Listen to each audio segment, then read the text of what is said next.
Welcome back, Guardians. My name is Samlab, and today is a momentous day. Yes, I have indeed joined the ranks of a fire team filled with legends, and I for one am truly grateful for this unique opportunity. So thank you, Planet Destiny. So what can you expect from this video? Today we'll be examining Saint-14 up close and his relationship with Mithrax and the House of Light. Now, as they say, the show must go on. This has been a running theme throughout Season of the Splicer. Things begin to take a turn for the worst when the Endless Night simulation of Vex origin was somehow cast on the last city. Everything begins when Ikora and Osiris summon us to the tower to explain what is going on and why they need our help. Upon arrival into the city, it is made clear to us that our mission is to find Mithrax, one of the last ancient splicers. Splicers are a secret collective in fallen houses, charged with the augmentation of other house members with cybernetics, body hacking, bioengineering, unraveling technology, and enhancing the Elixni species evolution. All fallen houses possess splicers, filled with their best scientists and engineers, who can help us find a way to pierce into the Vex network, find the cause of the Endless Night, and put an end to it once and for all. What has become very clear is that the task of silencing the Endless Night is a lot more difficult than we anticipated. Upon meeting with Mithrax, a bargain was made and a truce enacted that the Elixni of House Light would be protected by the Vanguard within the walls of the last city. This is momentous because up until now the Elixni had been an enemy of humanity, and never in all our history had an alliance like this been formed before, though in the Hive history there were Ammonite people who helped to form the Ecumene or Amiable Ecumene, which was an interstellar government composed of multiple advanced spacefaring species in an unknown galaxy. It was destroyed during its cataclysmic war with the Hive. Ikora Rey is adamant that this was an important step in unifying our causes. After all, if Aldrin Sov was resurrected by the light, does that mean that the awoken prince, now known as Crow, is important? Or is the Traveler simply resurrecting people at whim? But if Crow can be forgiven, why not the Elixni?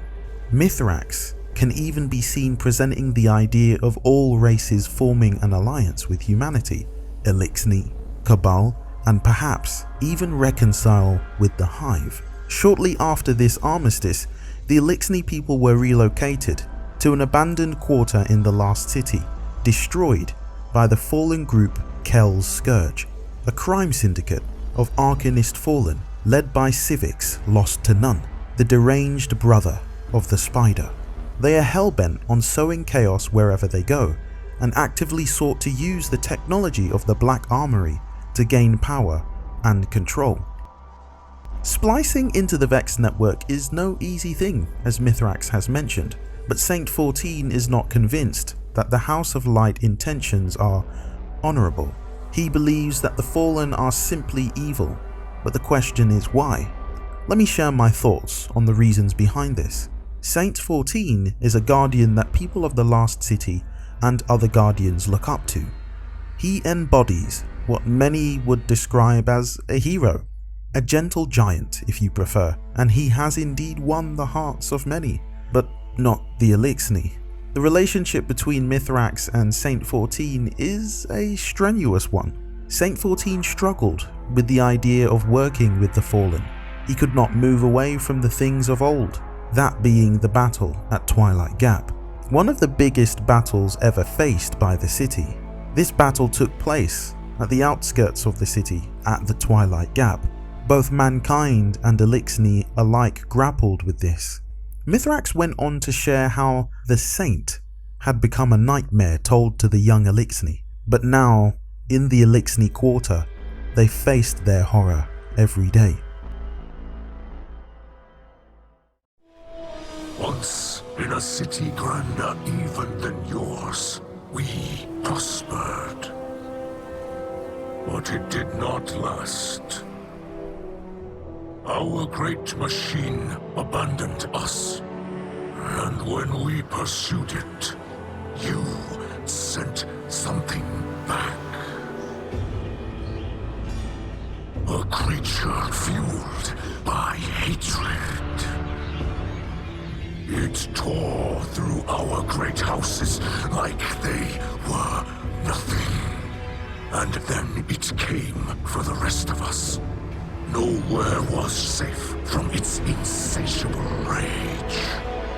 In its eyes, even the most innocent of Elixni were still fallen.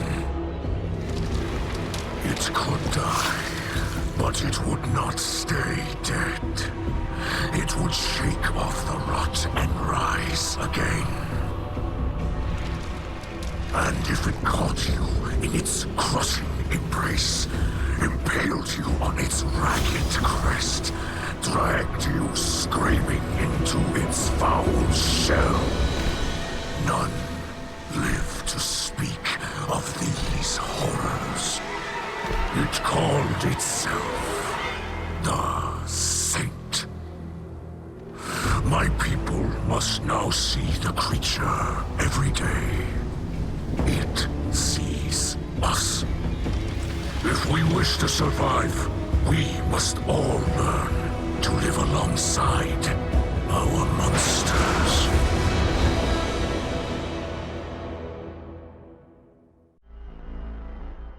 After going away, he began to reflect on the story he had heard. How often do we as players face such opposition? How many times have we gone through life strong-willed, blindly believing that we're right, pushing others out of the way no matter how wrong it may sound? We have to be right. Right? Maybe. Possibly. No. When you look in the mirror, what do you see? This is something that Saint did in his own time, away from the hustle and bustle of the chaos-driven tower or sprawling streets of the Last City. He retreated to his quiet place and imagined it. What would it look like if someone else was the terror in his own reality, as many had been before?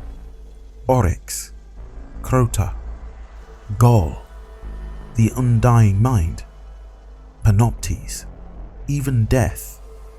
It didn't take long for him to realize that his original standing was flawed. There was room in the conversation for a different perspective. And so Saint-14 changed, because he realized that being seen as some horror, a nightmare in the stories of people, and most of all their children, was not the kind of person he desired to be. I have thought much on Mithrax's story. We do monstrous things to fight monsters. It seems simple then. When the city first formed, Titans were the walls. We did not think of our enemies when we fought. We thought only of protecting our people. Survival until the next day, no matter how. To be seen as a terror, a destroyer. To know children tremble in fear at my name and mourn what I have taken from them.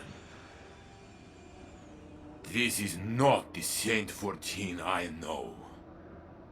I can never forgive what the old houses did to us. But these are not the old houses. They are dead.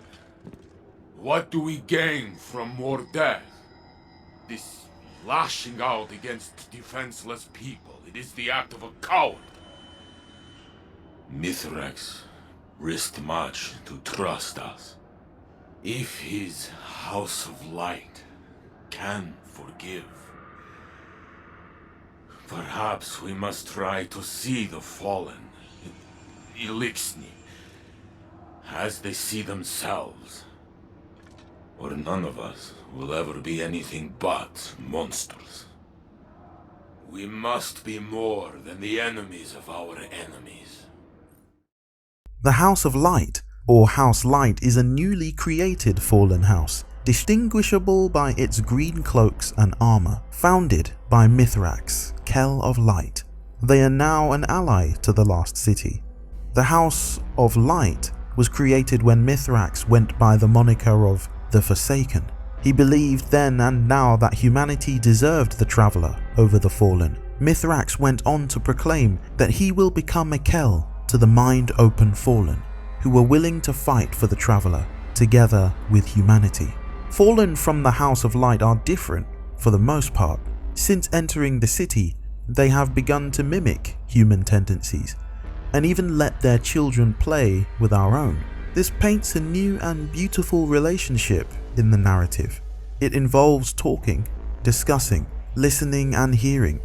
Not everything is solved with a hot weapon or a void shield bash. As time moves forward, the relationship between Mithrax, House of Light and Saint-14 is undergoing a metamorphosis, an evolution. When we put our differences aside and allow what makes us different to bring us together, it flips the script and turns every negative into a positive. Now, Mithrax and Saint-14 stand side by side in unity as brothers and sisters for a common cause. Kuya may be gone for now, but Saint-14 has made her move, and there is no telling what may happen next. Whatever it is, you can be sure that House of Light and the Lost City will face it together. Alert! Alert! Vex incursion incoming. Lakshmi too has lost her mind. She has opened a Vexed portal within the Lost City, but she is nowhere to be found. The Elixni people are in danger and Mithrax is trying to hold back the Vex on his own. How could things get this bad so quickly? How could Lakshmi do something so evil? What would possess her to use them, an enemy, in order to get rid of anyone?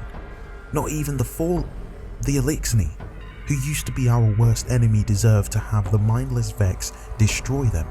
Is it true when they say that true bonds are built in the face of adversity? It's in that moment that we discover who is truly for us and who is against us.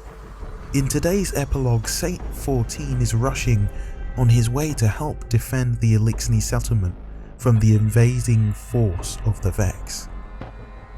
While we, you, the Guardians, spring into action to enter the Vex network once more and expunge the Vex mind that is attempting to take hold. Osiris disappeared during the heat of battle. Whether he is alive or not is yet to be seen. But am I wrong in thinking he seems different somehow? Maybe. Saint-14 truly sees himself as an ally of the Elixni people, as a brother to Mithrax. They have become his people, and now together they are more than enough to face down the Vex threat. We all need support, to feel like we aren't alone. This epilogue shows some of the challenges we all face on a day-to-day basis. But when we come together, we can overcome every adversity. Now, Season 15 is only 2 weeks away, and I can't wait to find out what's in store. But that's all I have for you today. I hope you have enjoyed watching and listening to today's video. If you did, be sure to hit the like button and also consider subscribing and clicking the bell notification to find out when new Planet Destiny videos go live. Remember that no matter what you're facing at this moment in time, you can do all things. Stay safe and Godspeed.